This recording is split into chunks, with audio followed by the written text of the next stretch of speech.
Magandang araw Pilipinas, may package na naman tayo galing sa Taal, Batangas. Shout out sa aking mga blade brother dyan. Ang lagi kong sinasabi, sana makita nyo na ang blade na para sa inyo.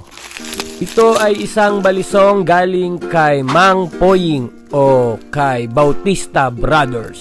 Muli paalala guys, ako ay isang kolektor lamang at hindi eksperto. Nagsasalita lang ako guys base sa aking nakikita at nararamdaman. Kaya kung meron kang comment, pakilagay yan sa ating comment section. At ito na nga guys ang balisong na galing kay Bautista Brother. So ang aking unang impresyon sa kanya ay makintab, malinis, maganda at pulido ang pagkakagawa.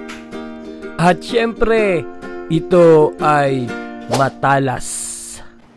Yan guys, testing natin sa papel kung gaano katalas ito. Yan pa. Testing ulit. O, diba? Ayan guys, oh. Sulit na sulit, no? Hindi lang siya maganda. At matalas din ang balisong na ito. Ito ay isa sa mga abot kayang balisong na pwede nating mabili sa Batangas. Siya ay maganda na at maganda rin ang kanyang talim. So makita mo agad guys, no, ito yung nadagdag sa kanya. Ito ay double pin. So para ma-maintain natin yung talim na hindi tatama sa kanyang housing. Ayan, no, tingnan nyo guys, hindi natama yung talim sa kanyang housing.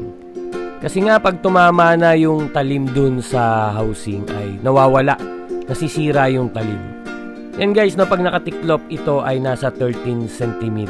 Pag nakabukas naman, ito ay nasa 24 cm. So, pwede na rin siyang EDC. Ito yung spine niya ay nasa 5 mm. Tignan natin yung bigat. Ito ay nasa, tignan natin, 140 grams. No? Napakaswabe niyang yung lock. Swabe siyang buksan. Makita mo guys, no, yung mga remache na ginamit dyan sa handle, sa kapit, ay tinadtad ni Mang Poying. So, siguradong matibay. Base sa pagkakahawak ko guys, napakakinis ng balisong na ito nung nai-deliver sa akin. Tapos yan guys, no, yung mga bolster, pansinin nyo guys, pantay-pantay yan. Talagang pinagpaguran at pinulido ni Mang Poying. So murang-mura lang to guys, abot kamay. Sigurado kayang-kaya ninyo. 24 cm na balisong galing kay Poying o Bautista Brother ng Taal, Batangas. Yun nga lang syempre guys, no, pag o-order ka ay pila. Pila talaga. So tiyagaan lang at antay-antay lang. Bawal ang mainip. Muli guys, ito ay isang balisong na makintab, makinis, pulido, matalas at sakto ang presyo para sa iyo.